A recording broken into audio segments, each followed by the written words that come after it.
Senator Amy Marcos believes the administration of her brother, President Bongbong Marcos, is treading the wrong path.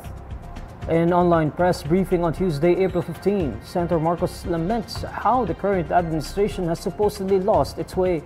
The senator says she prays that her brother return to the path that is centered on solving the problems of the Filipino people.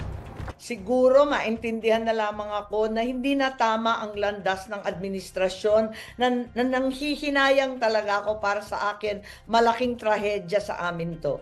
Kaya't sana pinagdadasal ko lagi ang aking kapatid na mabalik sa tamang landas dahil hindi na tama itong mga pangyayari, itong politika na mapang-api, mangpahigante, hindi na siya ayos. Tutukan natin ang problema ng mamamayan. Balikan natin ang ating tungkulin.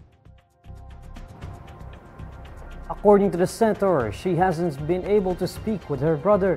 She urges the president to reflect on his supposed mistakes this Holy Week.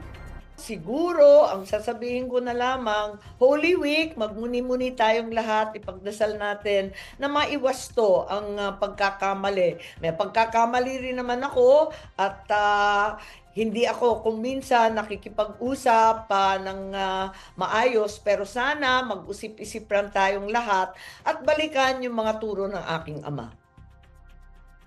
Re-electionist Senator Amy earlier withdrew from the administration's senatorial slate, Alianza para sa Bagong Pilipinas. Her withdrawal came after launching the Senate probe into former President Rodrigo Duterte's arrest.